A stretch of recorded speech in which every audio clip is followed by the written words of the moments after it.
వ్యవహారం గుర్తొస్తుంది అధ్యక్ష. మా మాదిగొల్లకు అట్టుకులము సింధోళ్ళు ఉంటారు. మాదిగొల్లకు అట్టుకుల సింధోళ్ళు ఉంటారు.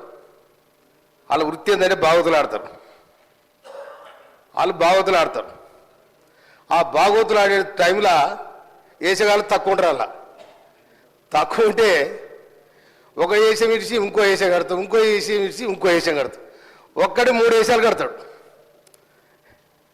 కనుక వీళ్ళు గత ప్రభుత్వం మంత్రులు ఎమ్మెల్యేలు రోజుకో వేషం వేసుకొని వస్తారు. మరి మీరు ఏం చేసిరో చెప్పాలి, ప్రజలకు ఏం చేసిరో చెప్పాలి. మంత్రులు చేసిండ్రు, ఎమ్మెల్యే చేసిండ్రు, ఇసుక దోపిడిగాళ్ళు, భూ దోపిడిగాళ్ళు సర్వం దోచుకున్నారు. ఇవాళ వచ్చి వేసానేసి ఎంతమంది ఆటోలను మీ ఇళ్ళకి రానిచ్చారు, ఎంతమంది ఆటో కార్మికులు మీ ఇళ్ళకి రానిచ్చారు, ఎంతమంది రైతులను కాపాడారు. మీ పత్త కూడా వేసుకొని మీరు రైతేసి వేసుకొని అంత ఏదో నాటకాలు ఆడుతూ ఉన్నారు. ఆటో డ్రైవర్లా మీరు ఆటో డ్రైవర్లా? ఏ ఆటోలో చూసారు మీరు? ఆటోలో కూర్చొని పక్కన కూర్చొని పరుగులు తీయడం ఇదే చక్కదనమండి. ఒక సభను కూడా మీరు ఇక్కడ డిస్టర్బ్ చేయాలి, ప్రభుత్వాన్ని బదనం చేయాలి, ఏమో మీ ప్రయత్నం చేస్తారు. పాపం మీతో ఏమైంది మీకు? ఇలా మీరు ఏనాడు కూడా రైతుల కోసం మాట్లాడలే, ఏనాడు కూడా ఆటో డ్రైవర్ల కోసం మాట్లాడలే. కార్మికులు ఆర్టీసీ కార్మికులు 34 మంది వచ్చిన తర్వాత దానికి మీ ఇష్టం వచ్చిన రేటు పెంచి మీ ఇష్టం వచ్చిన ఆటోలు తీసుకొచ్చారు. ఎవరైనా మీరు కాపాడింది? ఇవాళ మొత్తం రోజుకో వేషం వేసుకొని మీరు ఒక డ్రామా చేస్తా ఉన్నారు. డ్రామాలు బంద్ కావాలి. అదేవిధంగా అధ్యక్ష, నీటిపారుదల శాఖ మాత్యులు ఉత్తమ్ కుమార్ రెడ్డి గారికి నేను ధన్యవాదాలు తెలియజేస్తా ఉన్నా.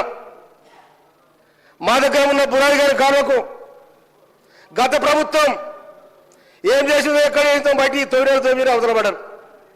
కానీ ఇలా రాష్ట్ర ప్రభుత్వం ఏర్పడిన తర్వాత, ఇందిరమ్మ రాజ్యంలో కాంగ్రెస్ పార్టీ ఏర్పడిన తర్వాత మేము మా ఉత్తమ్ కుమార్ రెడ్డి గారికి మా బురాయి గారి కాలం కోసం అప్పీల్ చేయడం జరిగింది. వారు 267 కోట్ల రూపాయలతోని 98 కిలోమీటర్లు పూర్తి చేయడానికి వారు బడ్జెట్ కేటాయించి టెండర్కు అయింది. వారు ధన్యవాదాలు. అదేవిధంగా కేతిరెడ్డి కాలువ 40-50 నుంచి 2 మండలాలు కలుస్తాయి. మధ్యరాల తుంగతుర్తి 2 మండలాలు కలుస్తాయి. ఆ కేతిరెడ్డి కాలువని ఎవరు పట్టించుకున్న పాపన పోలే. దాదాపు దాని కింద 150 ఎకరాలు మారుతుంది. కానీ కేతిరెడ్డి కాలువ కూడా దాదాపు 13 కోట్ల రూపాయలు మంజూరు చేసినందుకు గౌరవనీయ ఉత్తమ్ కుమార్ రెడ్డి గారికి, రాష్ట్ర ప్రభుత్వానికి నేను హృదయపూర్వక ధన్యవాదాలు తెలియజేస్తా ఉన్నా. అదేవిధంగా గౌరవ నాకు అవకాశం వచ్చింది, ఒక్క నిమిషం అధ్యక్ష. ఎర్రబాడు దొరలు నూతనకల్ మండలం ఎర్రబాడు దొరలు ఒక 60 సంవత్సరాల క్రితం దాదాపు 2300 ఎకరాల భూమి చిన్న సన్నకారు రైతులు వారి దగ్గర కొనడం జరిగింది. కానీ ఇప్పటి వరకు 60 ఏళ్ళుగా వారికి పట్ట లేదు, ఏది లేదు, ఎక్కలేదు. కానీ భూ కబ్జాల వాళ్ళే ఉన్నారు. దయచేసి చట్టం మారింది, ధరణి మారింది, తర్వాత భూమాత సిస్టమ్ వస్తుంది. కాబట్టి దాంట్లో ఆ రైతులందరూ కూడా పట్టాలిచ్చి దాదాపు 2600 ఎకరాల భూమి ఆ రైతుల చేతుల్లో ఉంది. వాళ్ళ కబ్జాలో ఉన్నారు. కనుక వాళ్ళు అవస్థ పడతా ఉన్నారు. అది నా కాన్షియన్స్ కి సంబంధించిన విషయం. కాబట్టి గౌరవనీయులు రెవెన్యూ మినిస్టర్ గారు దాని మీద దృష్టి పెట్టి వాళ్ళు పట్టాలు ఇవ్వాలని చెప్పి నేను మీ ద్వారా మినిస్టర్ గారు కోరుతా ఉన్నాను. Thank you sir.